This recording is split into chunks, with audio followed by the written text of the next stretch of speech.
Seja bem-vindo, Metropolitano, para mais um episódio do Metrópolis Podcast, que hoje se dedica a falar sobre um tema muito importante. Portanto, vai lá, chame a sua mãe, chame a sua tia, chame a sua namorada, chame aquela pessoa que você ama. Nós dedicamos o nosso tempo para falar neste mês das mulheres, mais especificamente o programa que vai ao ar no próximo domingo, Dia das Mães, sobre a vida delas. O dia a dia, o decorrer, as frustrações, os medos, as dúvidas das mulheres, principalmente aquelas que estão grávidas, ou já deram à luz, ou que estão com esse projeto a vir à luz. Nós estamos aqui com convidadas muitíssimo especiais. Cada uma vai trazer para vocês, que vai nos assistir até o final, com certeza, uma especificidade sobre o tema, de mulher para mulher, ou melhor, de mãe para mãe. Então, fique com a gente até o final. Com certeza tem muita coisa boa aí para vir. Queria também falar sobre uma notícia muito boa. Nós estamos hoje com um apoio sim, muito especial, tudo a ver com o tema. Sabe quando você precisa sair à noite para resolver alguma questão de trabalho ou até mesmo se divertir e não tem com quem deixar seus filhos? Já imaginou? Uma creche noturna? Sim, nós temos. Nós estamos aqui apoiados com uma creche noturna em Paranavaí, pronta para estar atendendo às suas demandas, e não somente as demandas de um lugar para ficar.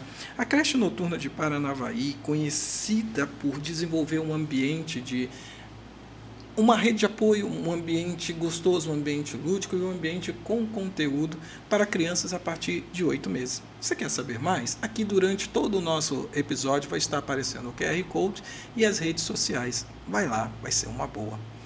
Sem mais delongas, nós gostaríamos de começar pedindo que você deixe o seu like, assista até o final e considere se tornar membro. Muito bem, com vocês, 3 pessoas especiais. Eu não sei por quem começar. Eu estou me sentindo aqui num limbo, num paraíso, porque é tanto sorriso bonito, é tanto conteúdo. Eu gostaria então de começar com você. Quem é você? Olá, eu sou a Bruna, nutricionista.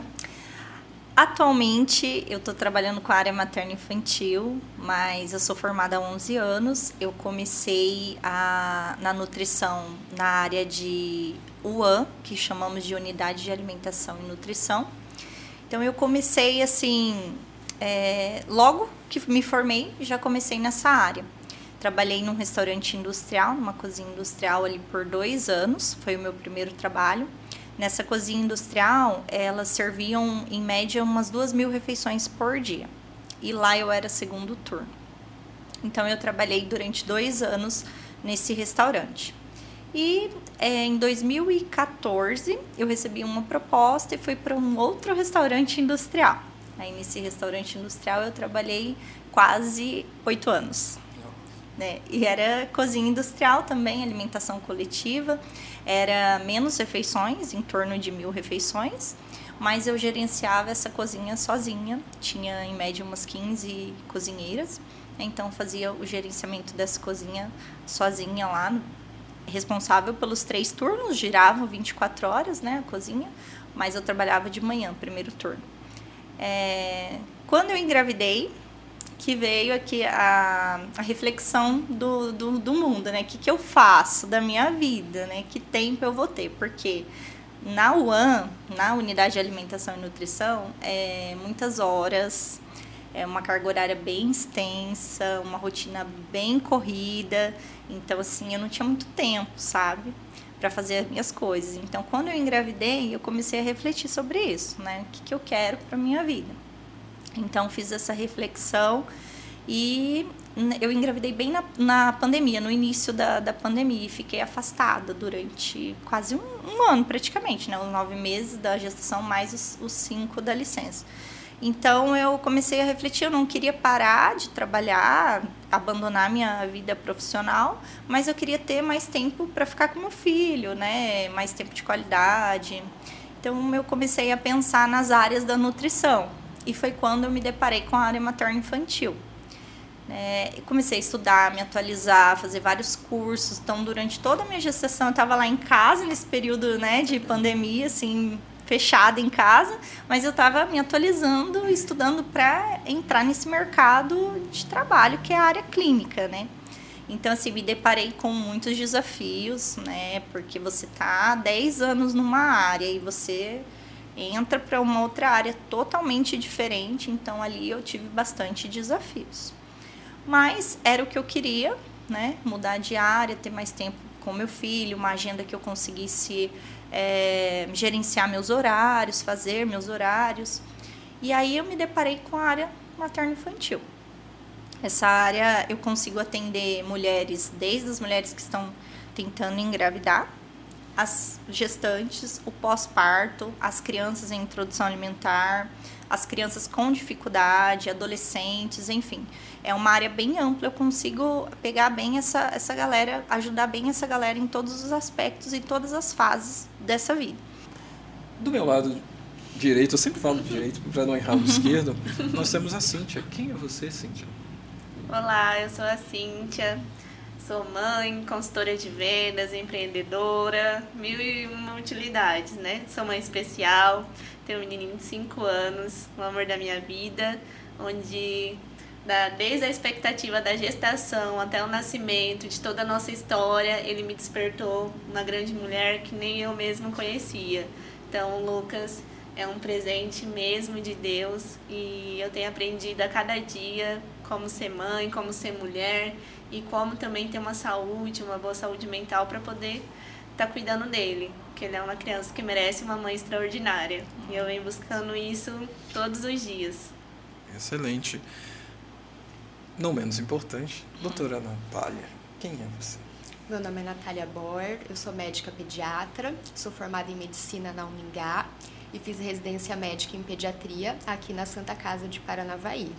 Atualmente eu trabalho em consultório, que fica na Clínica Humanitar, e eu também trabalho pela Prefeitura Municipal, aqui de Paranavaí.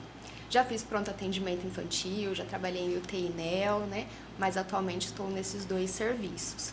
E falar um pouquinho, né, como que eu escolhi a pediatria. E, na verdade, é como a pediatria me escolheu, né? No começo da faculdade, as pessoas sempre têm o costume de perguntar, né? O que você vai fazer, né, a hora que se formar, qual especialidade você vai seguir. E eu não sabia ainda o que eu ia escolher, né? Eu só tinha certeza que eu não ia fazer 2 especialidades. Eu falava, eu não sei o que eu quero, mas eu não vou fazer ortopedia nem pediatria. Né? E eu passei ali 4 anos da faculdade respondendo isso para as pessoas. E aí, no 5º e no 6º ano de medicina, é um período que a gente chama de internato, onde a gente vai pôr a mão na massa, vai saber como que é o dia a dia de cada especialidade, vai atender os pacientes. E aí, ao final de todas as especialidades que eu passei no 5º ano, eu parei para pensar, falei, não é que é a pediatria que me chamou a atenção e que tocou meu coração, que eu me identifiquei, né, com a rotina, com as crianças, em atender as famílias, em acolher as mães, em orientar. E aí eu fiquei com aquilo na cabeça, foi uma surpresa para mim, né, porque eu tinha certeza que eu não queria. E aí no 6º ano passei novamente por todas as especialidades e aí encerrei o curso e falei, é a pediatria mesmo que eu quero para minha vida. Né? E aí passei nas provas de residência, escolhi fazer aqui, né, em Paranavaí. E assim, tenho muitos objetivos profissionais ainda para realizar, né? Sou formada em pediatria há 3 anos, mas mesmo com pouco tempo posso dizer que eu sou extremamente realizada na minha profissão. Eu adoro atender as crianças e atender criança é assim, é uma esperança que a gente tem, né, em promover a saúde, fazer eles crescerem bem, a ter uma velhice mais saudável do que os idosos têm hoje, né, e a esperança de um mundo melhor, não só na saúde, mas como cidadão, né, como indivíduo mesmo. E como foi? A sua gestação foi antes, foi nesse período ou foi depois de formar? Está sendo agora. É? Então, isso que nós queríamos, né? Dentro deste episódio, é mais do que falar sobre profissões, mais do que falar sobre orientações, trazer mulheres de faixa etária diferente e de faixa etária de experiência com a gestação, com a mãe, o primeiro filho. Acho que todas vocês só têm um filho, não é isso? Eu tenho 2. Eu tenho 2, né? De faixa etária bem diferente, bem elástica. Mas, assim, trazer para a nossa audiência isso. Cada criança é um indivíduo, né? E, portanto, cada um deles merece a nossa atenção. E eu queria começar a colocar aqui, fora da nossa pauta, né, que assim é bem mais gostoso pegar de surpresa, eu queria que vocês definissem o que foi a gestação de cada uma de vocês, no período que foi, porque nós já sabemos que a sua foi no período da pandemia, e justamente nessa mudança quase que radical da profissão. Da profissão. No seu, você se apaixona por trabalhar com crianças, né? E engraçado, a pergunta vai ficar imensa, mas depois eu volto a ela. Engraçado é que eu já escutei alguns especialistas, alguns médicos dizendo o seguinte: pediatria não é comigo. Por quê? Porque eu preciso ouvir o que o paciente está sentindo. E a criança não vai conseguir me dar esse feedback, sabe? Tipo assim, né? A criança, ela vai ter que ser induzida, talvez, para dizer o que sente. Às vezes fala, eu tô com uma dor na cabeça, às vezes não é na cabeça, é no nariz, alguma coisa assim. E esse profissional, ele optou por não trabalhar com criança.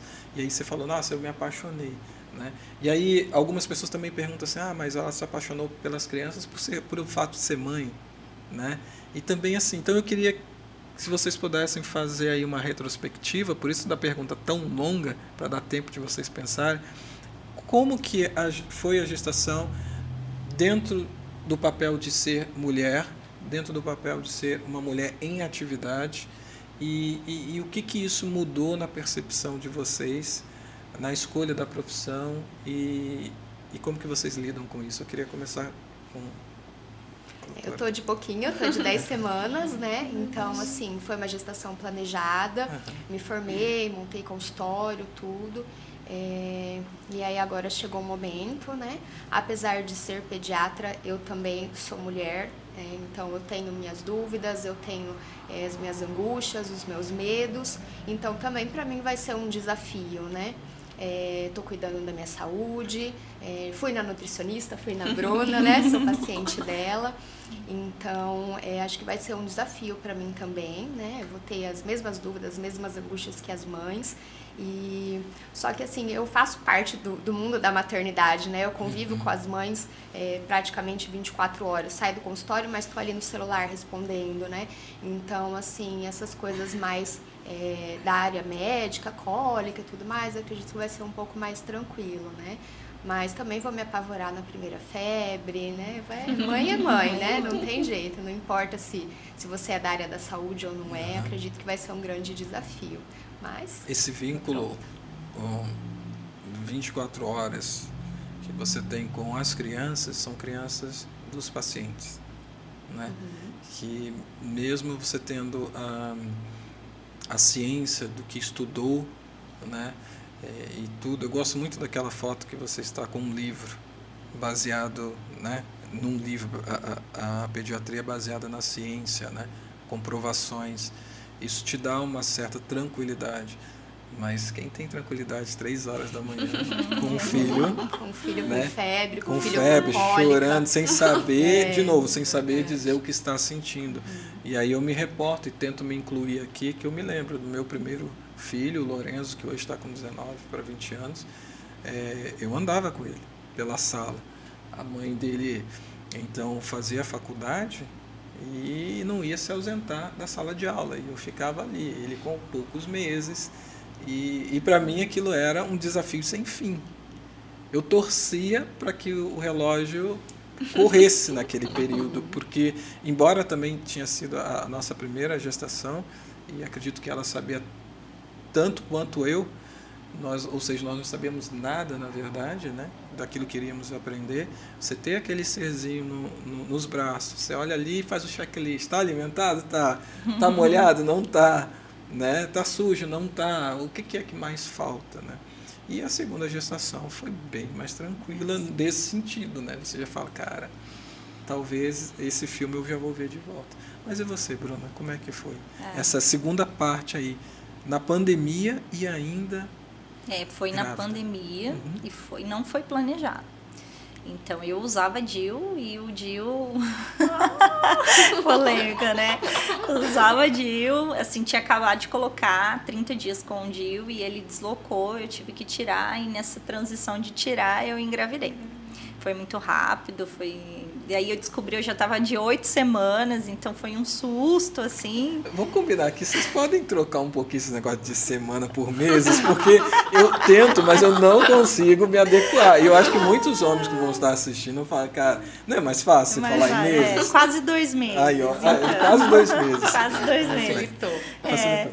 E então foi um susto que eu levei, né? Assim, eu queria muito ser mãe, mas não naquele momento de pandemia. Então, assim, eu passei a gravidez com muito medo. Eu tive muito medo. Assim, eu fazia várias ultrassons. Eu cheguei a fazer 12 ultrassons. Nossa. Né? Porque, assim, eu tinha medo, né? Então, cada vacina que eu tomava, cada gripe que eu tinha, um sintoma, eu já me assustava. Então, passei bem assustada. E fiz essa transição de carreira, né? De uma área totalmente diferente para outra. Então, para mim foi difícil. Tive muitos desafios. Entrei na área da nutrição materno-infantil porque eu pensava assim, eu vou usar comigo durante toda a minha gestação, na introdução alimentar do meu filho, que é o que eu estou fazendo hoje, que está dando muito certo, sabe? Então, eu me senti acolhida por essa área. Então, vou usar para mim e para as outras pacientes, né? Passando informação, porque é muito mito em volta da alimentação, na gestação, no pós-parto, na amamentação, com as crianças em introdução alimentar. Então, era muita informação. Falei, eu preciso passar uma informação de qualidade, com segurança para as outras mães também. Então, eu tive essa segurança durante a minha gestação, durante a introdução, e é o que eu passo hoje para as pacientes no consultório. E deve ter sido, assim, meio que, não vou dizer desafiador, tá, mas você fez tantos ultrassons, mas como? Se tudo estava fechado, como que você teve esse acesso, né? Porque cada momento se fechava alguma coisa. Eu me lembro de quando falavam de que ia ter lockdown na nossa cidade, muitas pessoas davam gargalhadas, falavam, aqui não chega, aqui é tão longe que não chega, e de repente o comércio fecha. E como é que foi você ter acesso a isso? Mas quando eu engravidei foi final de 2020. Tá. Então, durante a gestação foi 2021. Então, eu ganhei ele em agosto. Então, já estava aberto, a gente já estava recebendo a vacina, as gestantes já começaram a receber a vacina. Então, não tive esse problema com estar fechado. E aí foi um período que todas as gestantes que trabalhavam, elas iam ficar em casa, não podia trabalhar. Então, eu ficava em home office, né? Ficava em casa, em home office, estudando e também fiz uma parte do trabalho em home office também. Mas, assim, eu fazia essas ultrassons para ter certeza de que estava tudo bem com o bebê. Era tudo muito incerto, né? Porque era tudo muito incerto. Então, tomava vacina, se eu não sentia ele mexer, eu já ficava preocupada. Eu mandava uma mensagem para o médico, ele falava, vai e faz a ultrassom. Passava a guia, eu ia lá e fazia a ultrassom para eu saber se estava tudo bem. Eu ia nas consultas. Então, foi um período, assim, para mim, foi bem desafiador. Foi bem desafiador. E para você, como é que foi essa fase? Pra mim foi bem diferente, né? Minha gestação foi bem tranquila. Eu trabalhei até os 8 meses, fiz academia, me alimentava bem, estudei tudo sobre amamentar, sobre os primeiros cuidados, tenho vários livros, Nana Neném, como tudo que você imagina, eu fiz curso online, aquela mãe assim, corujona. E o Lucas, nos primeiros meses, no nascimento dele, ele já fez o teste do pezinho, não apresentou nada, ele nasceu de 37 semanas, então foi cesárea, um parto normal. Porém, aos 3 meses, eu já comecei aquele olhar de mãe, né? Tem alguma coisa, né, no desenvolvimento dele, não tá normal, ele não dormia muito bem, não se alimentava bem. Aí eu falei, gente, não tá normal. Então, daí realmente começou a montanha-russa em nossas vidas. Daí, com 6 meses, ele já apresentou estrabismo, já teve que usar óculos. Com 9 a 1 ano, ele já começou a fazer umas sessões de fisioterapia, mas pra gente ser de cidade, né, um pouco menor e a síndrome dele ser muito rara, a gente achava que era um atraso de desenvolvimento, não que seria uma síndrome degenerativa. Então, eu praticamente não tive tempo de absorver o luto. Ou eu lutava no luto, ou eu perderia o tempo de ter uma qualidade de vida melhor para o meu filho. Porque hoje já é bem corrido, bem puxado, mas seria pior. seria pior, assim. Mas assim, o diagnóstico ele veio rápido? Não, mega difícil mesmo. A gente só conseguiu lá no Pequeno Príncipe através do exame genético, bem caro. E porque o Lucas, ele, pela síndrome de base dele, não estava tão avançada. Então, mesmo com os atrasos, não daria para né, diagnosticar com a Pelizaeus.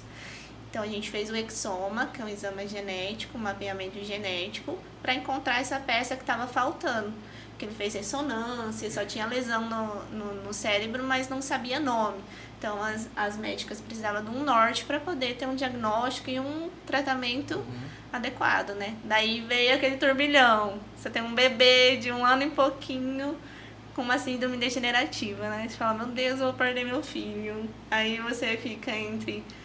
vou perder meu filho ou eu luto para procurar uma ajuda para ele. Aí foi para onde eu parti. Eu parti para procurar informações, para procurar ajuda.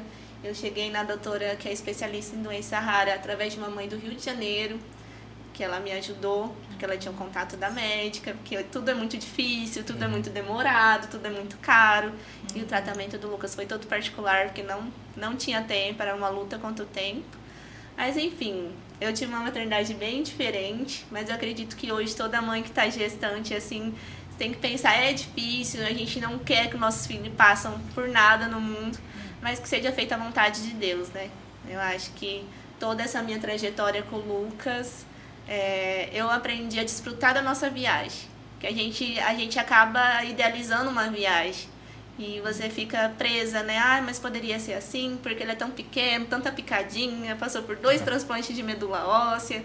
Meu Deus, né? Pra que tanto sofrimento? Mas eu e o Lucas, a gente teve memórias assim que na fase mais difícil das nossas vidas, eu e ele tivemos uma conexão mais maravilhosa.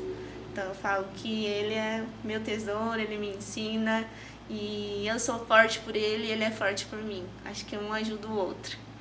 E o que vocês acham dessa... Eu não vou dizer assim que seja unanimidade, mas é quase que provado que pelo fato da mulher se transformar tanto no período de gestação, quer seja ela programada ou não, vocês se cobram muito? Porque assim, muito. acontece uma situação como esta que independe da sua vontade. Aconteceu com o meu filho Miguel, que hoje tem 9 anos também. Acho que não tem espaço aqui para contar também, mas ele, com 2 dias nascido, a pediatra olhou e falou assim, olha, em tantos anos de profissão eu nunca vi isso, né? E ele também tem que ir para Curitiba, e vai de avião, quer dizer, vem um avião, um jatinho para buscar ele do hospital daqui, porque nem de ambulância podia ir. Quer dizer, aí você começa a olhar para dentro de você buscando uma culpa, né? Ou um motivo. Será que tem alguma coisa que eu fiz de errado? Será que eu descuidei daquilo, eu não vi? Por quê? Porque eu acredito que todos que estão se preparando para ser mãe ou pai sonha com a criança perfeita, né? Sim. Aquela que a gente vê em rede social que já nasce rindo. Em vez de você dar um tapinha para ela chorar, ela já nasce rindo. Tem um filme muito legal, né? Ali dos anos 80, 90, que olha quem está falando, que as crianças já falam, que tem o John Travolta e tudo mais. Então eles são super irônicos. A gente quer mais ou menos isso, né? E de repente a vida nos dá um desafio. E como que é lidar com esse período de incerteza, de culpa? Você já falou aqui que você estudava. Pelo seu lado também, acredito que tem que estudar. Você também já estava dentro de estudos e mais estudos, né? É normal, então, que a mãe, nesse período, ela quer consumir muita informação, é uma preocupação, e se essa preocupação, ela perpassa para o resto da vida. Porque não é só o nascimento é o começo. E aí eu quero entrar depois numa outra pergunta. Mas antes dessa, como que vocês lidam com essa situação? É minha culpa ou não é minha culpa? Fiz tudo que eu podia, né? Frustração, como que é? Começa por... por cá. Hoje eu tô... Vou dar um exemplo. Você está me escolhendo. Vou dar um exemplo de como eu senti culpa na minha gestação. Na minha gestação não, depois que meu filho nasceu. Com 8 dias de vida, ele teve muita cólica. Então, entrou nessa questão de alimentação versus cólica do bebê. Mas, por ter estudado e ser a minha área, eu sabia que não era da minha alimentação, né? Mas ele teve muita cólica, ele teve muita diarreia, e aí começou uma assadura que não curava. Então, eu fazia tudo que tinha que fazer, sabe? Estudei tudo desde como limpar um cocô de neném, como trocar, tudo, né? Então, eu tava fazendo tudo certinho e mesmo assim ele tinha essa alergia ali e não sarava.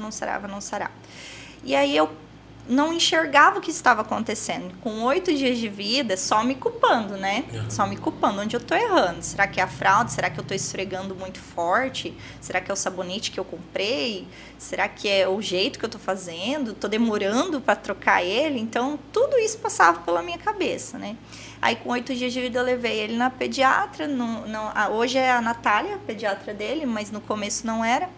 Aí eu levei nessa pediatra e aí ela falou assim pra mim, Bruna, o que você tá comendo? Aí eu fui falando pra ela o que eu tava comendo, né? Era pão, leite e tal, eu fui falando. Ela falou assim, eu acho que ele é alérgico.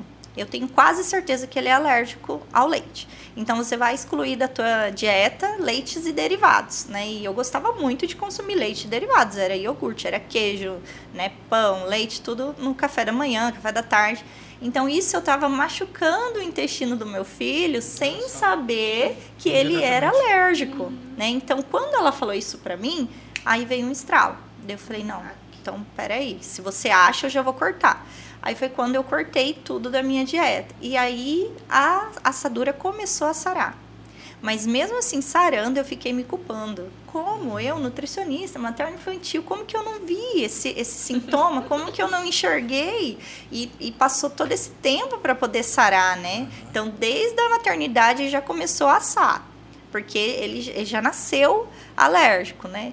E aí eu só ia machucando mais e mais com esse tipo de alimentação que teria que ser restrita, mas até então eu não sabia, né? E aí depois que eu levei na consulta e ela me falou isso, aí eu comecei a tirar tudo da dieta, fazer uma dieta exclusiva, né? Sem leite, sem derivados, aí começou a melhorar, né? E depois de uns 10 dias mais ou menos, sarou total. Aí levei lá de novo, ela falou, não, ele é alérgico. E ele é alérgico até hoje, com 1 ano e 8 meses. Nossa. E uma pediatra passa por isso? Ou consegue expurgar todas as culpas nos outros pacientes? Quando é com a gente, tipo, alguém da nossa família, eu acho que a gente meio que bloqueia, assim, né? Igual a Bruna falou, eu sou nutricionista materno-infantil, como que eu não suspeitei que meu filho é alérgico, né? E por isso que a gente precisa de outros profissionais para nos auxiliar, né? Eu também vou precisar de um pediatra para o meu filho. Então, acho que a gente sempre tenta ser a melhor mãe possível, né? Tem essa idealização e essa cobrança eu acho que é natural, sabe? Onde que eu tô errando? Meu Deus, como que eu não notei antes? Se eu tivesse notado antes, poderia ter, né, auxiliado de alguma outra forma, não teria piorado tanto. Então, acho que essa é uma cobrança que acaba sendo natural, assim, de todas as mães.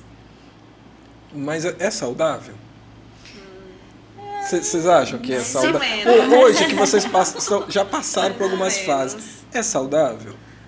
Não, acho que não é.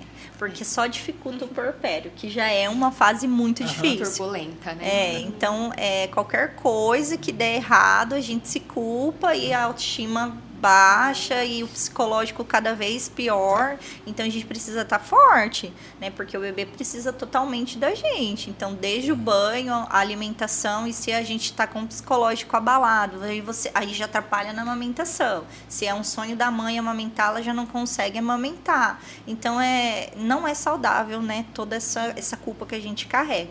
Mas é um período que a gente passa e a gente precisa ter o auxílio de profissionais. Então, eu tive auxílio de psicólogos, né? Então, eu conversava bastante, eu desabafava, né? Eu tinha uma rede de apoio que me ajudava com as questões do bebê, da casa, porque é tudo um turbilhão de emoções. Tem pessoa, eu tô falando aqui, mas não é num tom jocoso, não. Mas a gente vê pessoas que passam a limpar copiosamente a casa, né? Também. Passar aquela que boa água sanitária em tudo que é lugar, porque fica naquela neura de que Sim. alguma coisa, né? Imagina, e quanto a gente vê crianças no parquinho com a mão na terra, botando as coisas na boca, pessoas que estão sempre com um lenço umedecido ali, sabe? Num afã de criar aquela criança numa redonda, bolha, né? E é por isso que eu perguntei se é saudável. Porque medo todos nós sentimos, e muitas das vezes o medo é um princípio que vai nos alertar sobre uma determinada coisa. Eu tinha muito medo de dormir e não acordar. Sim. Assim, até hoje, né? Meu filho, então, dorme comigo na casa, sou separado hoje em dia, e hoje em dia não, já tem 5 anos, né? Então já era para ter vencido isso, mas quando ele está comigo, não basta saber que eu tenho que acordar para levá-lo cedo à escola. Parece que é uma coisinha, uma luz que fica ali latente. Então, 2, 3 horas da manhã, eu acordo e olho para o relógio para ver se eu não vou errar a hora, sabe? Isso eu estou dizendo assim, uma coisa muito simples, né? É uma preocupação para que tudo vá bem, né? Por outro lado, é muito gostoso você à noite, de madrugada, acordar e olha para ele assim, dormindo lá, e como se fosse um anjinho, literalmente, né? Aí você fala, nossa, mas que legal que eu estou participando do crescimento dele, né?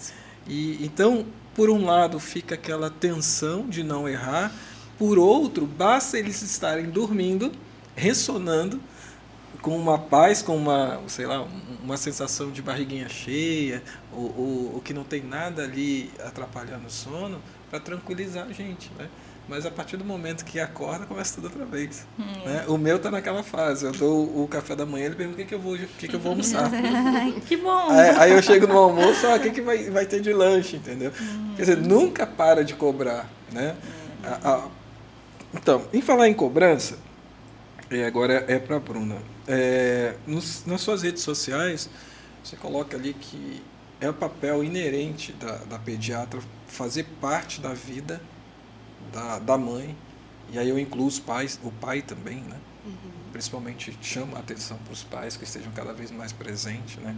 Acho que toda mãe gosta disso, né? A mãe, eu acredito que não vá para a pediatra como se fosse para o shopping, ficar sabendo ali que bolsa que usa, ou qualquer que seja o adereço da moda, ela vai lá com alguma demanda. E é muito gostoso quando o pai consegue achar também na sua agenda do dia a dia, né? Porque também tem isso. Eu sempre fui profissional liberal, eu fazia os meus horários, então sempre estava e sempre estou, assim que posso, nas idas à consulta dos meninos. Mas tem pai que não consegue, né? E a mãe está sempre lá. E isso eu também achava muito estranho, porque quando eu acompanhava, a mãe do meu filho não podia ir naquela sessão e eu ia, a médica olhava assim, como se diz, eu chegava junto com ele e olhava, cadê a mãe? Aí uma vez eu brinquei com ela, falei assim, eu tô aqui. Ela, sim, pai, mas assim, esperando, cadê a mãe? Sabe? Aquilo, em alguma medida, me diminuía. Entende? Assim que eu falei, não, mas basta que eu esteja aqui, porque a senhora falando comigo pode ter certeza que vai passar para a mãe, exatamente. Então, um reveza o outro, né? Então, cria-se também aquela redoma. Gestação é só para a mãe, e não é. Né? A gestação tende ali a família toda a participar, até porque tudo muda, né? O ânimo muda, a rotina muda, a aceitação muda. E aonde que entra essa figura da pediatra? A pediatra ela deve ser procurada só depois que nasce a criança? Antes, como que vocês gostam de começar a participar da vida de uma criança? Muita gente não sabe, mas os pediatras eles fazem a consulta pediátrica pré-natal, que é uma consulta que a gente orienta as gestantes a fazerem no 3º trimestre da gestação. E é uma consulta que eu adoro fazer. Então, a gente vai falar sobre os primeiros cuidados com o bebê, sobre a amamentação, nós vamos tirar as dúvidas. Então, é uma consulta assim, bem completa. Vamos falar sobre assistência em sala de parto, sobre quais são os testes que vão ser feitos na maternidade. Então, isso deixa a mulher mais segura, né, para receber aquele bebê, para chegar até o hospital, para ganhar os seu bebê, seja de parto normal, parto cesárea. Então isso dá uma segurança maior, né, para ela. E também já vai criando um vínculo com o pediatra da escolha dela, né? Então já vai conhecer, já vai tirar todas as suas dúvidas, já pode deixar a consulta agendada, né? Primeira consulta do recém-nascido a gente orienta a fazer entre 7 e 10 dias de vida. Então já é um momento muito legal de ter esse primeiro contato com o pediatra, então antes do nascimento do bebê. E assim, essa parte dos pais, eu vejo que atualmente está mudando um pouco, né? A paternidade também está muito em alta. Então, assim, eu recebo muitos casais, tipo, vem a mãe, vem o pai junto, eles participam da consulta, eles tiram as dúvidas também. Às vezes recebo também as crianças que vêm somente com o pai, né? E eles sabem tudo, eles sabem o que as crianças estão tomando de medicação, eles sabem quais são as rotinas, como que é o sono. Então você vê que eles são realmente pais, né? Que não são coadjuvantes ali, eles realmente exercem a função de pai. E eu acho que isso está cada vez mais em alta, né? Eles estão cada vez mais participativos. Isso E é super gostoso, importante. eu posso falar como pai, é gostoso você entender, sabe? Porque é algo seu também, né? Às vezes a gente não está tirando aqui da mulher a primazia. A mulher tem a gestação, o corpo dela muda, né? Mas é tão gostoso quando eu até brinco até hoje, né? O meu mais velho está com 1,90 m e pouquinho. O mais novo está crescendo a cada dia. A pessoa fala, olha que bonito. Eu falo, fui eu que fiz também. De fato, sabe? Não é o fato de você não ter carregado na sua barriga que diminui, mas de você falar, eu estive presente em todas as fases, né? É um privilégio. E eu conheço também pessoas que, quando ouvem isso, ficam a pensar assim, estou falando de homens, né? Puxa, eu perdi isso.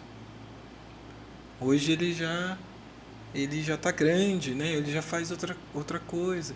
E realmente eu torço para que a nossa sociedade cada vez mais permita ao homem a ter esse privilégio de acompanhar, né? Com tempo, com informação, né?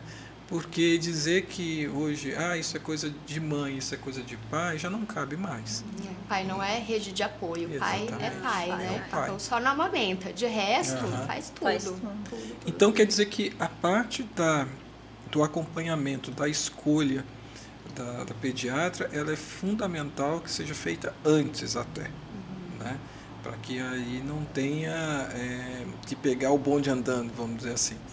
E aquele exame do pezinho? Você já tinha falado aqui, né? Quão importante é esse exame do pezinho? Né? Porque eu me lembro muito vagamente que tinha que ir lá, é como se tirar uma xerox do pé, né? O que representa isso para a continuidade de esclarecimento, se a criança tem alguma deficiência, se a criança tem alguma doença? O que é o exame do pezinho? O teste do pezinho, ele é um teste que ele é realizado ainda na maternidade, após as 48 horas de vida da criança, né? E ele detecta 8 doenças congênitas do bebê. São doenças metabólicas, né? Que quanto antes diagnosticadas e tratadas, não vão interferir ali no crescimento, no desenvolvimento da criança. Então, é um teste obrigatório que é feito no país todo, né? O resultado sai em 30 dias, a mãe consegue ver até pelo site, só digitar a senha, ela recebe até antes de ir embora, né? Digita a senha, a data de nascimento e já sai o resultado. E aqui no Paraná, a FEP, que é a responsável pelos testes do pezinho, eles são assim muito corretos. Então, quando tem alteração, eles já ligam para a mãe, já agendam consulta em Curitiba, o acompanhamento é todo feito pelo SUS e é todo completo. Então, eles são assim bem certinhos. Legal. E também veio a calhar dizer que a medicina ela evoluiu muito, né? Não é que aquelas doenças não existiam, é que foram estudadas e hoje vocês, quando se formam, tem especialista de especialista de especialista, cada vez mais estão surgindo. E aí eu fico a pensar, e aquelas famílias que não tinham isso, né? Vocês são mães, cada uma de um filho, né?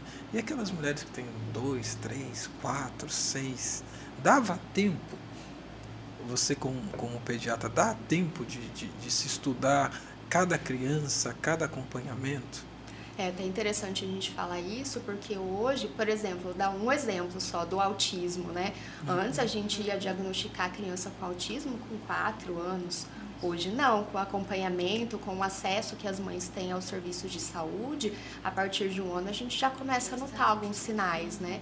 E isso só tem benefícios para a criança, porque começa as terapias mais cedo, então evita que ela tenha prejuízos a longo prazo, né? Então acho que a facilidade que elas estão tendo aos serviços de saúde tem beneficiado as crianças nesse sentido, de diagnosticar precocemente não só o autismo, como qualquer outra alteração, né, de crescimento ou de neurodesenvolvimento. E nunca se falou tanto sobre isso, né? Hoje você faz uma pequena pesquisa no Google, você vê ali uma enxurrada de informações. Isso também, em certo sentido, não atrapalha um pouco? Já que a gente falou agora há pouco tempo que as mães ficam tão ansiosas por ler. Já aconteceu isso, de uma mãe chegar no seu consultório e falar, eu acho que ele tem isso e que tem aquilo outro. Como é que vocês lidam com isso, com esse achismo? É muita informação, né, que elas têm acesso. Eu acho que isso traz mais benefícios do que malefícios, né? Mas aí a gente tem que avaliar certinho, orientar, tranquilizar essa mãe. Nem toda dor de cabeça é meningite, nem todo atraso de fala é autismo. Então a gente tem que avaliar a criança como um todo, né? Ver todas as características, ver desde como foi o pré-natal até o desenvolvimento, se teve atraso, se não teve, para poder direcionar certinho. Porque às vezes elas vêm com um diagnóstico pronto já, porque leu e acha que é, né? Ou que já passou em outro colega. Ou que já passou em outro colega. E que colega, é uma segunda opinião, né? Isso acontece bastante. Nossa. E vocês não acham que a gente está ficando cada vez mais ansioso? Sim. Né? À medida que parecia ser assim, quando você não tinha muita informação, não tinha por que duvidar muito. Né? Eu me lembro que quando eu estudava, o que o professor falava, estava falado. Se eu quisesse divergir, eu ia estudar tanto quanto ele, né? Mas em biblioteca. Hoje, às vezes, um profissional fala uma coisa, a pessoa ali mesmo abre o Google, mas aqui está dizendo que não pode ser aquilo outro, né? Então, ao mesmo tempo que a gente está avançando na literatura, no conhecimento, parece que as pessoas ainda continuam querendo ter uma última palavra, né? Eu acho. Em falar em eu acho, tem uma pergunta muito interessante aqui. O que eu acho de mitos e verdades sobre a alimentação, Bruna? Na gestação. Vamos começar aí desse ponto, na gestação. O que pode e o que não pode para a futura mamãe comer? Uma coisa assim, álcool. Vamos começar pelos que não pode, o que né? Não pode? Álcool, zero tolerância para álcool.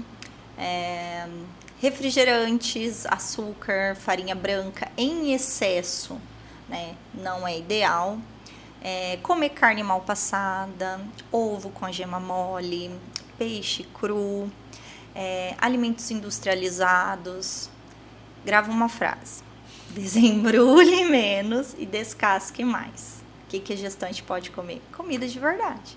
Então, arroz, feijão, carnes, legumes, frutas, verduras. Então, ela pode comer comida de verdade e evitar esses outros alimentos. Basicamente é isso. O café é mito ou verdade? Olha, que o café deveria ser evitado? Sim, é verdade. Deveria ser evitado porque contém a cafeína, né? Então, assim, uma dose segura seria até umas 2 xícaras por dia.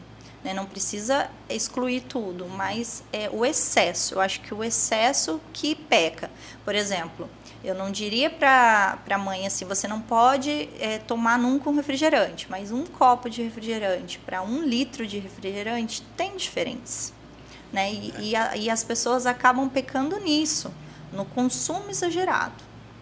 Eu acredito muito nisso. Então quer dizer que aquilo que, claro, estava lá escrito, porque você defende isso realmente, né? Mas eu tenho que parecer que eu estudei o tema. Estava escrito lá. O paladar da criança começa com a mãe? Começa, verdade. Verdade. O que você consome é o que você já está dizendo para o seu filho, o que ele vai gostar, o que ele vai ter propensão a aceitar, é isso? Isso. Tudo começa na gestação. Então, por volta da 16ª semana, mais ou menos... mês isso quer dizer o quê? Em mês isso quer dizer... Agora você me pegou. Tá vendo como é que confunde? Agora você tá vendo? Confunde Aham. até isso. Mas é Deixa eu ver. Pode fazer conta, não tem problema não. 4 meses, 4 meses. e meio, mais ou menos. O líquido amniótico tem os sabores, o bebê começa a engolir esse líquido amniótico, e nesse líquido, o que a mãe come, ele já vai conhecer os sabores. Então, por exemplo, uma mãe que só gosta de comer doce, passa a gestação toda comendo doce, essa criança já nasce com um paladar propício para o doce e tendo uma dificuldade maior de aceitar os alimentos salgados. Então, tudo começa na gestação. Ela dura ali 270 dias, mais ou menos, né, que é onde a mãe precisa ter um hábito saudável, um hábito variado, variar os alimentos que ela consome, variar os sabores, e a criança já nascer com um paladar variado. E é verdade. Mas aí, onde que fica aquelas famosas e já folclóricas frases? Ah, me deu o desejo de comer isso. Tem pessoas que comem tijolo, né? Tem pessoas que comem coisas feijoada com manga, alguma coisa. Como que isso se processa? Isso é mito também ou folclore? Essas perversões assim de apetite, coisa muito absurda, tipo tijolo, assim, parede, a gente sempre tem que pensar em alguma deficiência nutricional, né? Deficiência de ferro, anemia. Então, assim, se Mas for... isso é real mesmo? É real. Se for alguma coisa, uma coisa muito mirabolante, assim, tem que investigar mesmo. Agora, se for comida, assim, né? Saudável. Uns gostos estranhos, daí tá tudo bem. Tudo bem. Nossa. Mas agora eu fiquei mais confuso ainda. Então quer dizer que quem está pedindo para comer essas coisas não é a criança. É a mãe. É a mãe. Mas se a mãe come, isso vai influenciar no gosto da criança. Isso. Então não dá para separar. O excesso, tá, Júlio? O excesso. Não dá para separar. Né? Não é porque comeu um docinho ali que a criança vai preferir isso, mas é porque tem mulheres que passam a gestação toda comendo errado. Já engravidam comendo errado, né? Não muda o hábito alimentar durante a gestação, que é extremamente importante, e aí essa criança futuramente já nasce com hábitos errados, né? Porque ela vai seguir o que tem ali na mesa, na família. Então já começa tudo errado, já começa lá na gestação tudo errado.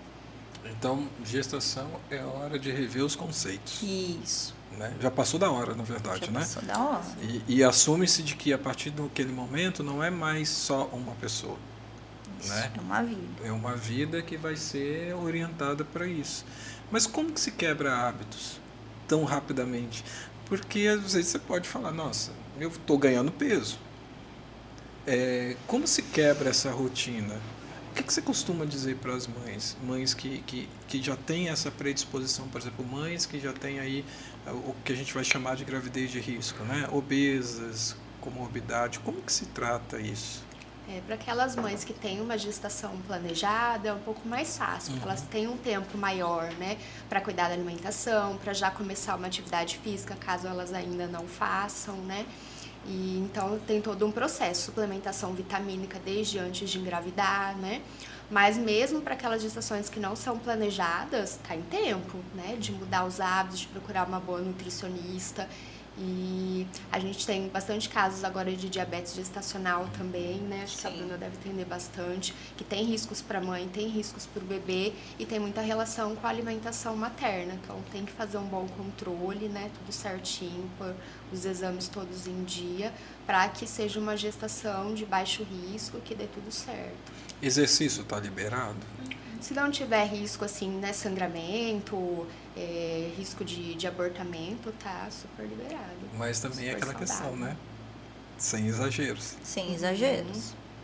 Mas dá para fazer uma atividade física, uma caminhada, uma bicicleta, de repente. Eu mesmo tô Uma mantendo natação. ali a academia, né? Só diminuir carga, né? Tô fazendo os exercícios mais adaptados. Mas Eu não pratiquei parei. também. Eu também fiz a gestação toda. E Gestação também, após também, né, o diagnóstico do Lucas, eu acho como a saúde, eu vejo assim, já me vi, e às vezes eu vou numa reunião das terapias do meu filho, eu vejo as mães ali esgotada, desesperada, cansada, e eu já estive nesse cenário. Hoje, depois, né, de estar do outro lado, de sobreviver ao luto, de entender, né, que cada ser humano tem seu tempo, que, né, o Lucas, ele é uma criança feliz, indiferente das limitações dele, né? Então, hoje, vendo, assim, olhando e me resgatando, né? Porque a Bruna engravidou na pandemia. Eu passei uma pandemia no hospital com um filho pós-transplantado de medula óssea. Então, tipo, é atenção 24 horas.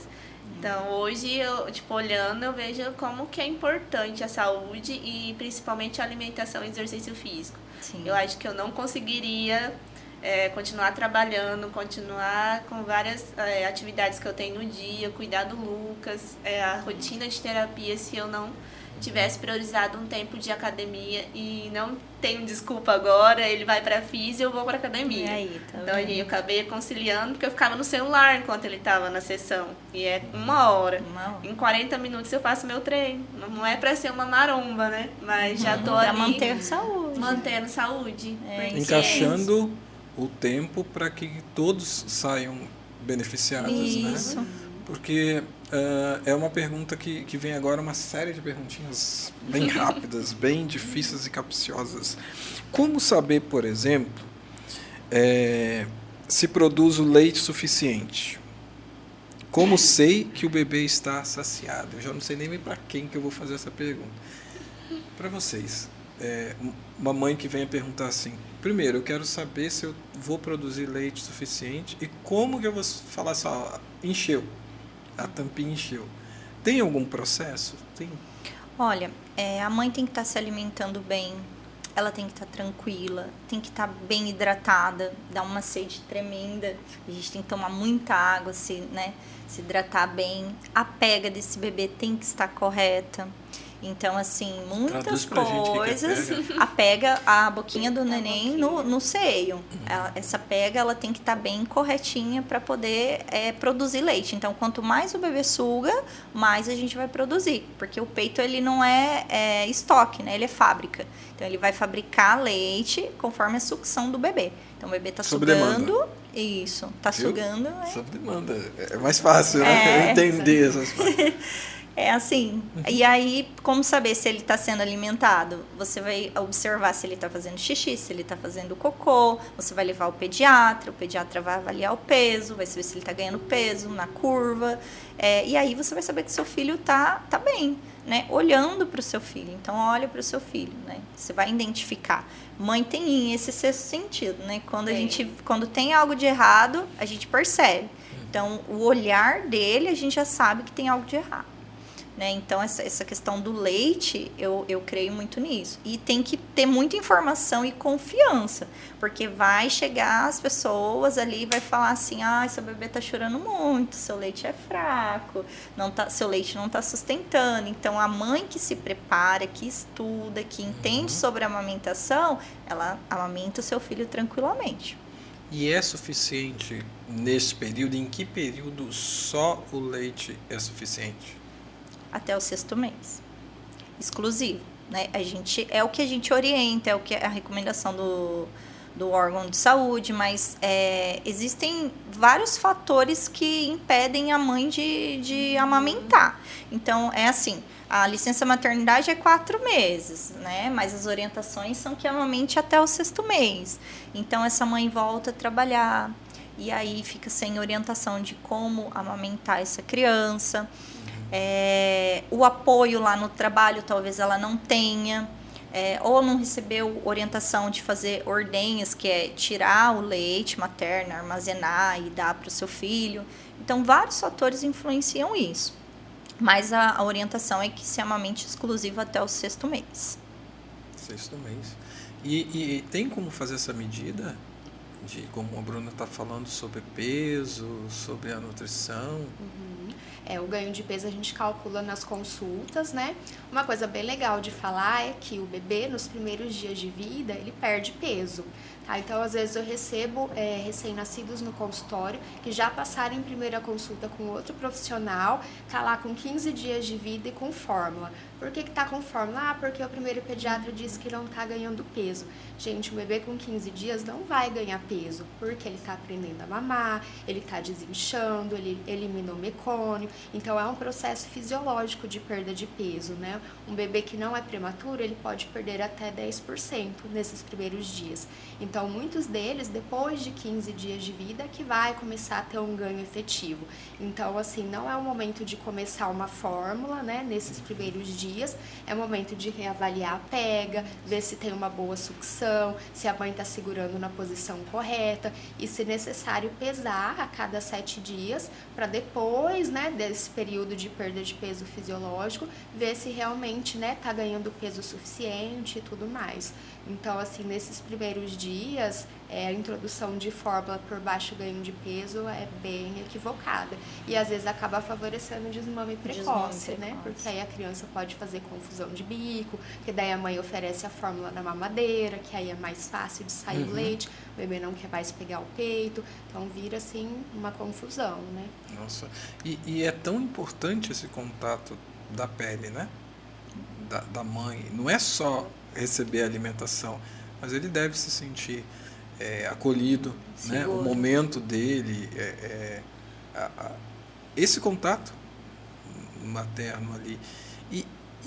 E para aquelas mães que não têm leite, o que faz? Qual é a orientação? Aí, nesses casos, a gente tem as fórmulas infantis, né? Então, mães que não podem amamentar por algum motivo, né? Ou portadoras de HIV, ou que tem alguma cirurgia mamária, que tiveram câncer de mama. Aí, nesses casos, a gente utiliza a fórmula, né? Então, não leite de vaca, não. Só a fórmula, né? Que é o que vai ter os nutrientes. E é o que tenta ser mais parecido com o leite materno. Não é igual, nunca vai ser, mas é o que a gente tem para utilizar nesses casos. Existe esse banco de leite, assim Existe. como de sangue? Como que funciona isso? O banco de leite, as mães que têm uma boa produção, né, ou hiperlactação, elas podem entrar em contato com o banco de leite. As meninas que trabalham lá oferecem todo o auxílio, orientam a ordenha, fornecem os frasquinhos para a mãe fazer a coleta e vão até a casa para coletar esse leite. Aí depois passa por um processo, né, de pasteurização e tudo mais para ser oferecido para os bebês que estão internados em UTI neonatal. Nossa, então é incentivado isso, né? Assim como você está ali cheio de carinho, cheio de sensibilidade, você também pode ajudar outros tão pequenos, né? E como que funciona essa... Aí eu vou passar dos 6 meses. Como que funciona essa polêmica? Que eu já vi tantas vezes falar, mas você já está com 2 anos, você continua amamentando. Ah, sim. Eu sei que tudo tem um exagero, mas o que acarreta isso? Quem pode responder? Assim, o aleitamento materno é orientado até os 2 anos de idade, né? Só que o que eu percebo? Que não é bem visto pela sociedade, até por próprias mulheres. O meu tem 1 ano e 8 meses e eu ainda amamento. E o que eu mais escuto é isso. Nossa, ainda tá no peito? Quanto tempo vai ficar no peito? Mas por que ele tá mamando no peito ainda? Mesmo que ele vai pra creche, ele estuda e tal, e eu levo a fórmula para ele. Por ele ser alérgico, ele tem uma fórmula específica para ele. Ele também toma a fórmula, mas em casa, quando eu estou com ele é amamentado. Então, eu acho que é falta de informação, né? Até as pessoas perguntam, mas ainda sai leite? E aí é aquela história que a gente tem que falar. Quanto mais o bebê suga, mais leite eu vou produzir. Então, eu vou produzir leite até depois de 2 anos se ele continuar mamando em mim. Entende? Mas eu acho que a sociedade não vê isso com bons olhos. Não vê, não precisa, seu leite é fraco, é muito mito. Eu acho que falta mais informação. Mais apoio, falar mais sobre isso, incentivar a amamentação. Não é algo fácil. Não foi fácil para mim no início. Eu tive rachaduras no peito, doía bastante. Mastite eu não tive, mas que é tipo engurgitamento das mamas. Eu não tive, graças a Deus, não tive isso. Mas eu tive rachadura nos 2 seios, então assim, sangrava. Eu amamentava sangrando. Mas era uma coisa que eu queria muito, né? É o melhor alimento do mundo, tá dentro de mim, eu posso oferecer para o meu filho, então eu fiz o maior esforço do mundo para acontecer isso. É claro que tem mães que vão optar por não, e tá tudo bem, né? Existem as fórmulas para isso, mas a gente precisa ter mais apoio, sabe? Falar assim, nossa, que legal, você tá amamentando seu filho, 2 anos amamentando, que bacana, que bom, parabéns. Você escolheu esse caminho. Você escolheu e isso, é muito, muito legal. Isso deve fazer bem também pro emocional. Nossa, um monte, né? Eu já tive bastante dificuldade. O Lucas já tinha uma fraqueza muscular. E aí eu fui dormir depois que ele teve 2 anos. Porque eu tinha que acordar, aí eu tirava com a bombinha, né, eu dava o peito e ainda dava na chuquinha o leite do peito. E doava, hein? E doava. Eu doei. Então, quanto eu pude, mesmo chegando no serviço, eu tirava, então praticamente foi bem exaustante. E ele sempre foi magrinho, então eu sempre ouvi, né? Ele é, né, porque é muito magrinho, não tá sustentando, mas eu não parei, não. Eu continuei. Aí até quando eu voltei a trabalhar, só quando ele quis parar mesmo, com 1 ano e pouquinho, daí ele já não quis mais. Mas mesmo Perfeito. com a dificuldade da fraqueza muscular dele, eu conseguia manter a fórmula e o leite do peito. Tá vendo? E como a doutora acabou de falar, é normal que perca peso. E é totalmente fisiológico. Não é? Há crianças com mais massa, com menos, então culpar a mãe de ter um alimento que é tão natural, de ser É o fraco, melhor alimento do mundo. é um crime.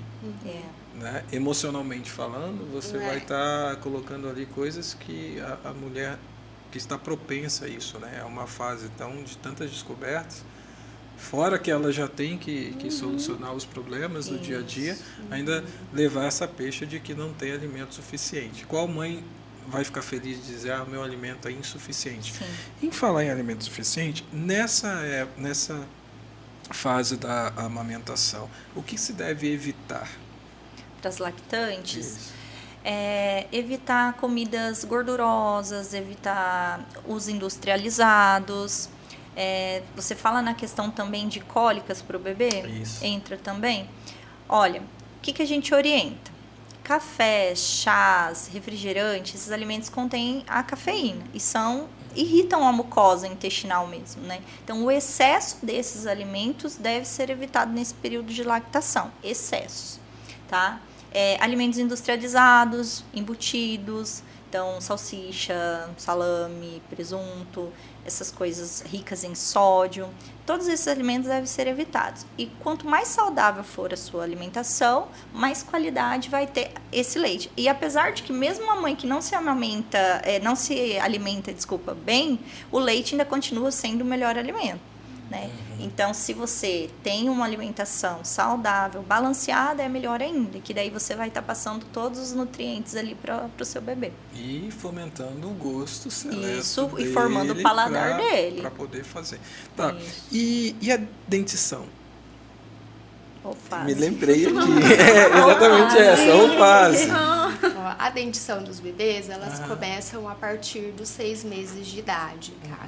Tem bebês que chegam a 1 ano e ainda não tem dentinho, e tá tudo bem, às vezes nasce depois de 1 aninho, tá? E tem aqueles que adiantam um pouquinho e antes dos 6 meses já surge, então varia bastante, tá? Geralmente nasce os 2 de baixo primeiro, depois os 2 de cima, né? E é importante falar que altera bastante o padrão de sono, o bebê fica mais irritado, dorme pior, às vezes reduz um pouco a mamada, não quer comer direito, mas as mães têm que lembrar que é uma coisa natural, é fisiológico, os dentinhos vão nascer em algum momento.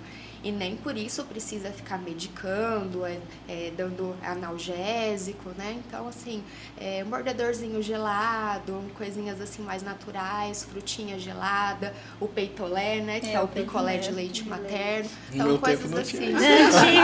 Coisas assim para dar um alívio, né? Mas orientar essa mãe que é uma coisa natural, né? E que vai acontecer, são vários dentinhos que tem para nascer. E é uma fase, assim como todas as outras fases da vida do bebê. O rompimento da gengiva, isso aí me traz tantas lembranças. Nossa. Né? E você falou do analgésico, né? Esse afã de querer tirar aquele sofrimento da criança, o pediatra ele deve ser consultado de quanto em quanto tempo? Porque essas coisas às vezes acontecem de uma hora para outra. Vocês sabem a fase certinha. Mas quando a gente está cuidando de uma fase, entra outra. Né? Como assim não medicar? Porque tudo vem à mente da gente, dá 3 gotinhas disso, não, tantas gotinhas disso. O porquê não se deve fazer? Hoje a gente está atualmente, assim, tudo a gente quer medicar, né? Só que as mães precisam entender que o remédio também tem efeito colateral, tem açúcar, tem corante. Então, não é só o benefício ali da medicação, a gente tem que olhar tudo ali por trás, né? Então, assim, não é, porque picou um pernilongo que você tem que passar uma pomada de corticoide na criança. Não precisa. Ele tá bem, não tá coçando, ela vai sumir em alguns dias, né? Então, assim, quanto menos a gente medicar, colocar esses outros recipientes que vêm junto com os remédios no corpo da criança, melhor. Claro que tem os casos que tem necessidade, né? Criança com febre ou tá com uma tosse muito importante, aí a gente entra. Mas esses casos, assim, de coisas naturais do dia a dia, de coisas fisiológicas, quanto menos a gente medicar, melhor. E falando de medicação, me ocorreu uma outra questão aqui. Quando a gente vê o bebê muito quietinho, né? Todo mundo fala assim, bebê bom é aquele que futrica, aí vem a fase de começar a engatinhar, andar, mas é aquele bebê mais devagar. É preocupante também? Ou cada caso é um caso? Por exemplo, se eu tomo os meus 2 filhos como parâmetro, porque são os únicos que eu conheço. Um andou rapidamente, falou rapidamente, o outro tudo é lento, né? Ele teve que ir até para a fono, porque a gente falava, não, tudo ele apontava um dedo em vez de falar. E a fono falou, acho que isso é quase preguiça, no bom sentido. Na hora que você incentivar ele, que não basta apontar, incentivar ele a falar, cara, foi 2, 3 semanas, aí ele começou. Agora, hoje ele não para mais. Então, é de se preocupar, aquela criança mais quietinha, aquela criança que, entre parênteses, ela não demonstra tantos probleminhas, ela não chora de cólica. Existe isso, essa criança? A gente tem os marcos de desenvolvimento da criança, né?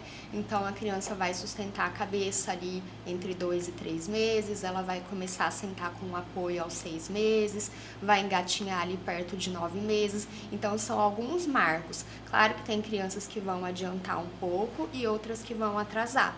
Mas está aí a importância de acompanhar com o pediatra, porque ele vai saber orientar e detectar se está tendo um atraso ou não.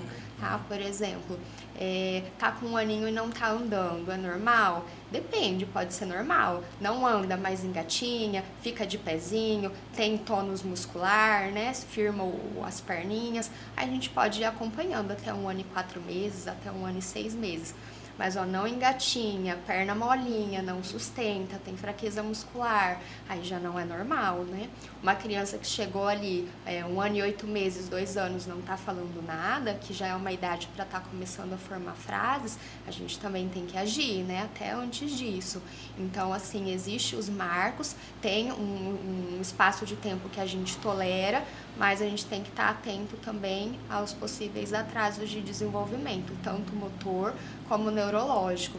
Criança muito quietinha, não interage, não faz contato visual, não olha para a mãe quando está mamando, não se interessa pelo rosto das pessoas. A gente também tem que ficar de olho, né, diagnosticar um possível transtorno do espectro autista ou alguma outra situação parecida. Então, sempre está em acompanhamento. Eu sugiro, até o 1º ano de vida, como tem muitas coisas para a gente avaliar, fazer uma consulta por mês, a cada 30 dias, para ir dar tempo da gente ir avaliando com investigando calma, tudo, investigando, né? Conhecendo aquela família, a rotina e tudo mais. Porque eu achava assim, muito divertido como eles parecem que estão no mundo só deles, mas ao mesmo tempo desperta tudo, né? O olhinho vai, vê, e aí eu achava também super patético aqueles avós, ou aquelas avós que vêm, ai, fica fazendo aquela sonoridade como se, né, a criança fosse outro ser que que não é um ser humano, né? Aquelas vozinhas, aquelas coisinhas. Aí a criança ri, aí você não sabe se está rindo para ver o adulto ir embora rapidinho ou se está sendo desperto, né? Então, tudo é a base de estímulo, né? Eles estão ali para ser estimulados. A pergunta que não quer calar: e na nossa atual sociedade, onde todos os estímulos estão aqui dentro, né? Em que momento começar a ofertar para a criança dispositivos para que eles acalmem, para que eles comam, né? Eu canso de ver isso, crianças só comem hoje se tiver assistindo. Eu não vou falar galinha pintadinha porque não é direitos autorais, mas ela só come se tiver uma musiquinha, se tiver uma coisinha. Quem quer começar a responder essa? Essa é boa. O ideal é que não se alimente com telas, né? Mas eu costumo dizer que cada caso é um caso, cada criança é uma criança é única. Então, o que a gente tem que avaliar? Tem casos de seletividade que eu atendo que a criança não se alimenta de nada, né? Base de leite, tal. Mas quando a mãe coloca esse dispositivo, ele come alguma coisa. Então, há casos que a gente tem que avaliar. Então, assim, lá no início da introdução alimentar, lá com 6 meses, não criar esse hábito, né? Então, se você não criou esse hábito, então, evita já, né? Desde os 6 meses, ele comer sentado à mesa, na cadeirinha, ali com a família, no tempo interagindo dele. Ali no tempo dele. Concentrado na comida, Concentrado né? no que ele está comendo. Mesmo né? que gere aquela sujeirinha Ah, até o teto. Faz parte. Essa deixar, sujeira faz deixar. parte. Faz parte para a paciência dos pais também? É um teste de paciência, é um teste de paciência, mas faz parte do processo, né? E é muito importante ele ter essa bagunça, esse contato com o alimento. Geralmente tem mais vó que faz isso, fica limpando a criança o tempo todo, limpando Dá a na mão, boca, aí derruba dá na aqui boca. e vai limpando. Então a criança acaba não tendo contato com o alimento, né? Não conhecendo as texturas, ou criando até uma rigidez ali, que a própria criança pede para ser limpada, né? Isso não é algo saudável, né? Então tem que deixar se lambuzar mesmo, depois a gente limpa. É trabalhoso, mas depois a gente dá um jeito. Então, Viu? Quem está assistindo nada de maneira de limpeza, deixa sujar. Deixa sujar. É difícil. O uso de telas é bom a gente não criar esse hábito, mas para casos assim mais específicos, eu não vou falar para tirar, porque essa é a única forma que a criança se alimenta. Essa é a minha opinião. O Lucas já é espertinho. Ele, com todo o cuidado dos avós, né? Por causa de tempo hospitalizado e tal. Ele come com a mãozinha, mas quando ele vê as avós assim, ele já quer que dá na boca. Que é a mordomia. É bem espertinho nessa parte. Mas é normal isso do ser humano? Ele querer ser, não vou dizer o centro das atenções, mas a gente sabe que uma criança recém-nascida, ela acaba se tornando o centro das atenções. A rotina tem que mudar de um lar, né? Afinal de contas, ela não pode ser ignorada. Ela está ali tentando manter uma linguagem não verbal, né? E muitas vezes ela fala de diversas formas. Mas em que momento a criança ela já começa a usar aquilo em benefício próprio? Né? De manipulação, de querer chamar atenção para si. Como que vocês enxergam isso, esses limites? Agora, é claro que a gente está falando para as mães, né? Especificamente falando assim, como saber que a criança não está, não é bem manipulando, mas querendo toda a atenção, e está na hora de você dar na boca, está na hora dela mesmo pegar. Como que se faz essa transição? No caso dos recém-nascidos, não existe essa parte de malícia, essa é uma parte de neurodesenvolvimento que vai começar ali depois de 10 anos de idade. Então, assim, o choro é o meio de comunicação do bebê. Ele chora para ser atendido. Pode ser fome, pode ser calor, pode ser frio, pode ser colo, né, aconchego da mãe. Então, assim, ele sempre tem que ser atendido. Deixar o bebê chorando porque, tá fazendo de propósito, isso não existe. Isso pode prejudicar o bebê, né, porque ele vai aprender que não adianta eu chorar que eu não vou ser atendido. Minha mãe não vai vir. E a mãe é o porto seguro. Né? Então, assim, sempre acolher e atender o choro do bebê até que ele comece a falar, que aí vai ser a outra forma de comunicação, né? E aí, a hora que tá maior, a gente nunca pode fazer pela criança o que ela já é capaz de fazer sozinha.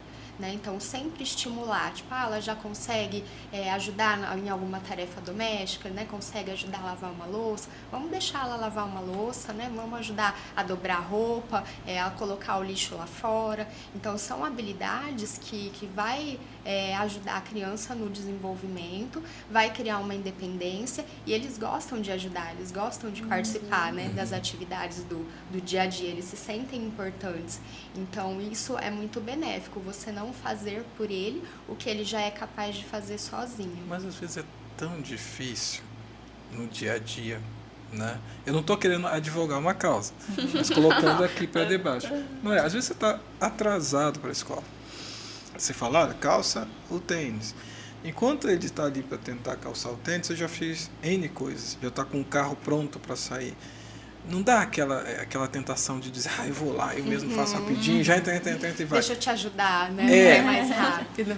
Porque assim, aí a cabeça fica assim, não, mas ele vai voltar da escola, aí dá tempo dele devagar, no tempo dele fazer. Agora não, agora está na hora da escola, né?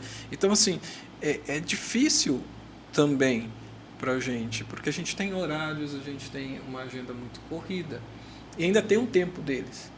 E tem crianças realmente que vão devagar, né? Tem umas que a gente... Eu não sei se a gente pode falar que é preguiça, né? Ainda mais quem estuda de manhã, né? Dá aquele soninho e quer ficar mais tempo na cama. Então, como a gente consegue trabalhar numa boa isso? Entender que tem um tempo deles, sim, que eles devem ser a todo momento convidados a serem independentes e, ao mesmo tempo, vencermos essa nossa ansiedade pelo tempo, de dizer, ele está vestindo, tá... Eu sei que o certo é nunca falar, você não sabe se vestir, né? Eu já não ensinei como é que faz, sabe? Você querer imprimir o seu tempo no deles, mas ao mesmo tempo aquilo é um ato que ele vai repetir, né? Então hoje, por exemplo, ele está com dificuldade de amarrar o sapato. Quantas vezes ele vai ter que errar para ele amarrar? Tem fórmula? Não tem. Mas qual é a sua orientação como profissional? A gente sempre tem que pensar que o cérebro maduro, desenvolvido, é o nosso e que o dele está em formação. Então, a gente sempre tem que respirar, ter paciência e saber que eles aprendem por repetição. Então, eles precisam treinar, eles precisam fazer sozinho. Às vezes, acorda um pouquinho mais cedo, né? Se é uma criança que a gente nota que tem mais dificuldade para acordar de manhã, porque a gente é assim, às vezes, né? Tipo, gosta mais de trabalhar à tarde, de manhã não funciona muito bem. Eles também são assim. Então, às vezes, acordar um pouquinho mais cedo, ter um pouquinho mais de paciência, né? Porque é assim que eles vão aprendendo, né? Então, sempre pensar que é um cérebro em formação, né? Que eles estão com o neurodesenvolvimento ali em alta e sempre tentar ter paciência. Eu sei que nem sempre é possível, né? Toda mãe acho que já perdeu a paciência, já se arrependeu de ter gritado, de ter brigado, isso é normal, né? Mas sempre a gente tem que parar e pensar, o nosso cérebro é o maduro, né? É o desenvolvido, o deles ainda não. Tá, e entregar a mãe da repetição que de tanto repetir é capaz de que eles se tornem aptos a fazer aquela tarefa e vão fazer outras, né? E nunca julgar, né? Dizer, você não pode fazer nada, você não sabe fazer, quantas vezes eu já ensinei isso, não faz bem. Não é isso que vai acelerar o processo. Exatamente. O Lucas funciona bastante o lúdico, muito mesmo. Ele ama bonecos, né? Ele tem um pouco de hiperfoco em personagens, bonecos. Então eu trabalho muito com ele. Questão de trocar roupas, de dar comida, e aí ele come junto, ele conversa muito com os bonecos. Então eu fui o lado assim, desde o tempo, né, dele bebê, que a mãe vira um pouco terapeuta quando entra nesse. Depois que você vê que você não é terapeuta, você é mãe, a gente fica um pouco meia terapeuta. E ele hoje, assim, é um pouquinho mais avançado, né, apesar das limitações dele, pelo lúdico. Tanto na comida, pela seletividade que ele tinha. Daí eu comecei a fazer pratos mais coloridos, colocar toda a galera para comer na mesa. Para tentando, né, a fase que ele perdeu, ele chegou de Curitiba com 8 quilos. Então, até, né, com 3 anos, com 8 quilos, estava bem abaixo do peso. Então, o lúdico me ajudou muito mesmo. O lúdico que você fala é aquilo, falar sozinho, interagir. Criar uma assim, história. É o mundo das crianças, né? que a gente é conhecido o Fantástico Mundo de Bob, né? É, Vocês já mais ou viram isso? menos. Aquela ideia. É importante isso por quê? Porque a forma deles estarem repetindo as informações, vocês veem dessa forma, por exemplo, as meninas que gostam muito disso, né? De brincar de casinha, de panelinha, essas coisas, elas estão ali tentando reproduzir o que a mãe faz, né? No dia a dia, como você falou, as crianças gostam de ajudar, né? É o tempo deles na brincadeira fazendo aquilo. Isso. E a gente não pode cortar isso, né? Então, quer dizer, a criança que fala sozinha, ela não necessariamente está com algum problema. Ela está ali no mundo dela criando a sua própria comunicação. Isso, e ela aprende brincando, as crianças aprendem brincando. Então, até na alimentação, quando a gente lida com crianças, a gente ensina dessa forma. Não é colocar um alimento ali de qualquer forma que vai atrair a atenção delas, né? Então, tem que trazer um brinquedo que eles gostam, mudar a forma de preparo. Às vezes, uma fruta que ele não está aceitando, mas você faz um formatinho diferente, uma estrelinha, um coraçãozinho, alguma coisa que a criança, que estimule o interesse da criança, ela consegue comer aquele alimento, né? Então, trabalhar com crianças é assim, entrar no mundo lúdico deles. Eu vou fazer sempre um paralelo aqui do meu mundo, né? Vocês são especialistas nisso. Mas vocês já repararam quando você vai em um determinado shopping e lá você vê os pratos que são oferecidos, aqueles hambúrgueres. Nunca você vai conseguir um hambúrguer daquele no seu prato. A carne é metodicamente colocada, o picles, até o picles, que eu não gosto, tá? Mas até o picles parece ser apetitoso. Por quê? Porque tudo Visual. é o visual.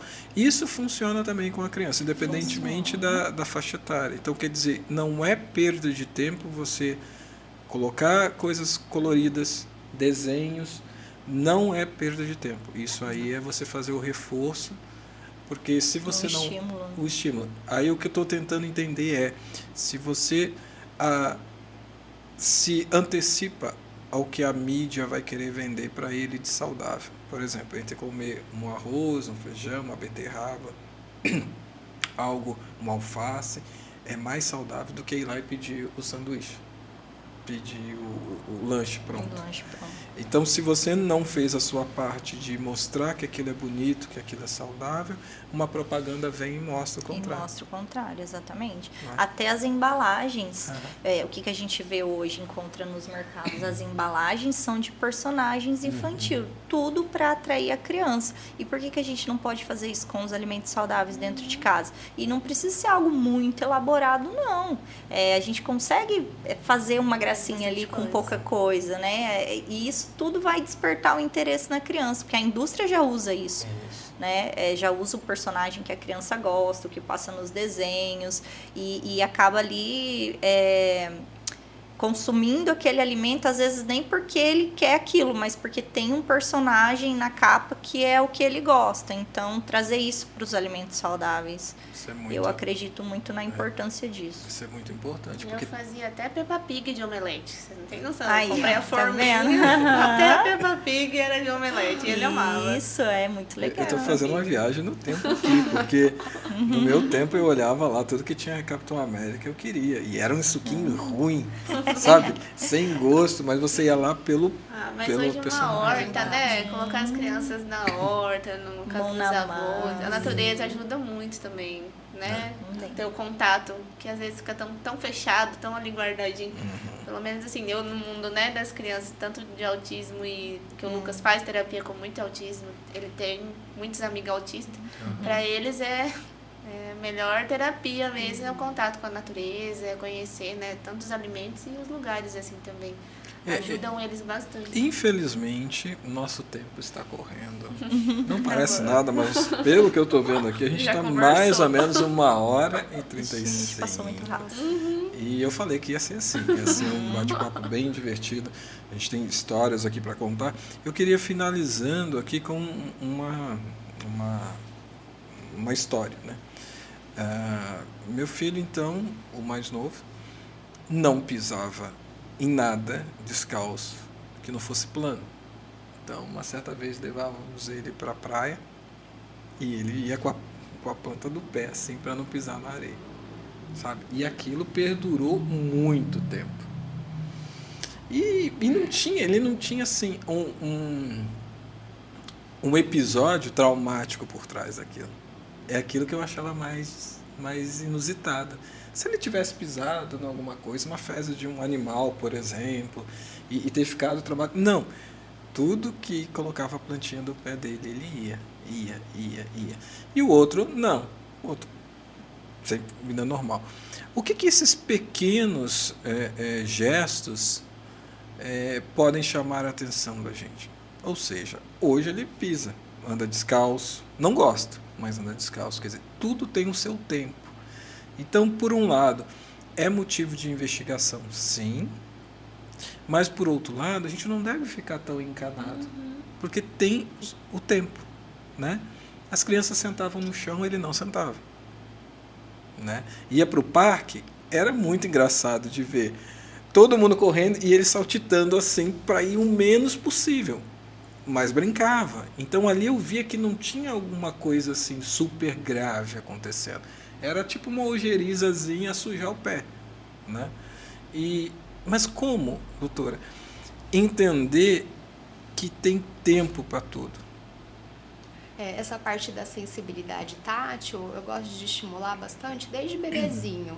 Tá? Então, o bebê tem lá, 4, 6 meses, pega uma bacia, já põe um monte de arroz, põe o pezinho para eles pisarem, põe o bebê para andar na areia, para pisar na grama. Então, isso já vai estimulando, né? Então, se ele fica muito tempo sem sentir o chão, a hora que ele sentir uma textura diferente, ele vai estranhar, né? Não que tenha alguma coisa de errado com a criança, mas eles estranham porque é diferente, é uma sensação diferente, né? Mas caso tenha uma sensibilidade tátil, uma seletividade alimentar, pouco contato visual, algum movimento repetitivo, estereotipias, caso tenha outros sintomas ou sinais associados, aí a gente tem que investigar, né, possíveis alterações de neurodesenvolvimento, mas tem muitas crianças que têm só sensibilidade, que é o caso do seu filho, e que melhora com o tempo, né, conforme vai sendo estimulado, conforme vai pisando em diversas superfícies, isso vai melhorando. E o tempo é de cada um. E o tempo é de cada um, né? Lembrando que daí os marcos têm que ser sempre acompanhado, né? Tipo, tem um pouquinho de sensibilidade, mas engatinha, fica em pezinho, tá desenvolvendo a fala, então tem que ser avaliado sempre como um todo. E existe uma fase de ouro? Existe aquela fase mais complicada? Ou os pais se equivocam toda hora e falam, essa é a pior fase? Não, aí o outro fala, não, você espera daqui a 3 meses. Aquela é a fase, mas... Por exemplo, ele era tão bonitinho, ele ficava quietinho no berço, agora quer ir em tudo, né? Existe ou não? Cada fase é uma fase. Eu acho que os primeiros 3 meses é um pouco mais complicado, né? Por conta de cólicas e tudo mais, os pais ficam um pouco mais apreensivos. E depois ali de 9 meses, né, começa a engatinhar, andar, também é uma fase mais um pouquinho difícil, que eles ficam bem cansados, né, porque você tem que ficar atrás da criança o tempo todo. Então, acho que são os 2 períodos ali mais puxados. Há quem diga que é assim, espere chegar a adolescência. Tem isso. Adolescência também. Eu tô nessa fase que ele não para, então eu corro atrás dele o tempo todo. E pra mim é uma fase bem difícil. Quando eu converso com outras mães, ela fala, espera pra você ver daqui tantos anos. Eu falo, meu Deus, e quando que passa? Quando melhora, né? Não, é videogame. Muito bem. Mas é muito gostoso. Nós vamos ter outros encontros aqui, porque ficou provado Bastante que assunto. 1h30 É pouco. é pouco. Suas considerações finais, Bruna? Olha, da minha parte da nutrição, então, de modo geral, se cuidar ali antes de engravidar. Então, se você está pensando em engravidar, já começa a se cuidar antes, né?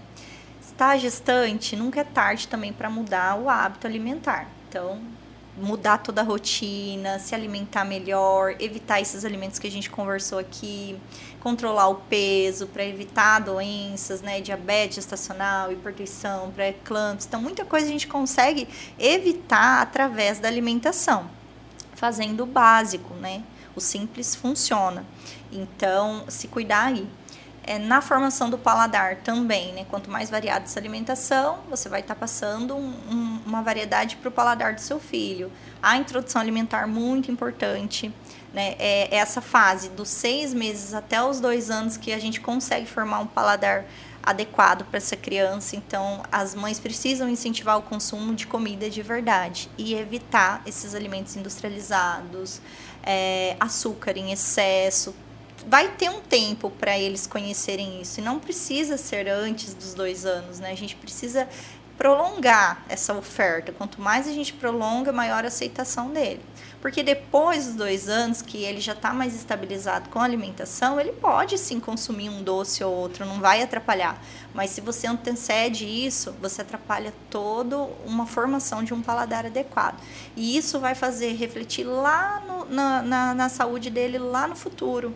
Então, se ele tem uma alimentação inadequada ali nessa formação, nesse período de 6 a 2 anos, quando essa criança cresce com 3, a mãe vem desesperada porque a criança não come nada de saudável. Ou tem uma alimentação à base de leite. Né? Então, eu atendo crianças assim, que 5 anos está na base do leite, não come nada de comida. Aí é muito difícil, a gente consegue reverter algumas situações, mas é muito mais complicado. Né? Então, prestar bem atenção para esse início, que é muito importante, procurar ajuda, né? Buscar profissionais que vão te auxiliar nesse processo, porque é importante para uma vida toda. Para mais perguntas e informações, qual a sua rede social? É nutricionista Bruna Alves. Suas considerações finais? Gente, então, eu quero falar assim como mãe especial, né? Agora vivendo essa outra fase, depois que tudo passou, a turbulência. Se vocês tiverem alguma mãe que tem um diagnóstico de um filho, tanto autismo, alguma síndrome, pode passar meu contato. Eu tenho um grupo que é uma rede de apoio para mães mesmo, que é pra gente conversar, sair com passeios com as nossas crianças, porque eles são felizes do jeito que eles vieram, né? Tem coisas que a gente não pode mudar, mas existe um lado que dá para ser feliz. Então, minha missão, depois de ter vivido tudo que eu vivi com meu filho, é parar e estar junto e também lutando junto com essas mães. Então, eu me coloco à disposição. Se vocês tiverem alguém que está, conhecer alguém que está passando por essa fase, pode passar meu contato. Meu arroba é Cíntia Fernanda e eu tenho um grupo também de mães especiais. Se vocês conhecerem alguma que está nessa fase do luto, pode contar com a minha ajuda. Legal. Suas considerações finais, doutor?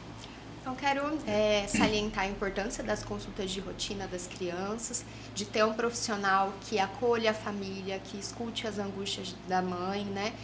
Que conforte e para que torne a maternidade mais leve, né? Mais saudável para todo mundo. Quero agradecer o convite também, foi muito legal o bate-papo e me colocar à disposição. Quem tiver alguma dúvida pode mandar pelas redes sociais, né?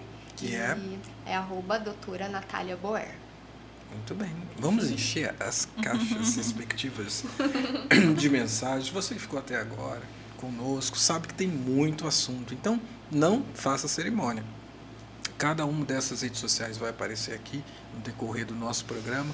Converse conosco, faça a sua pergunta, faça o seu questionário, marque a sua consulta, converse, compartilhe. E também diga aqui nos comentários se você quer ver essas meninas de novo aqui conosco. Né?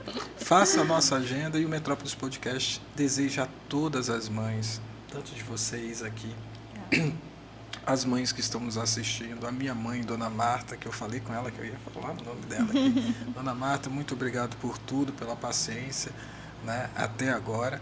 E um feliz Dia das Mães para todas as mães.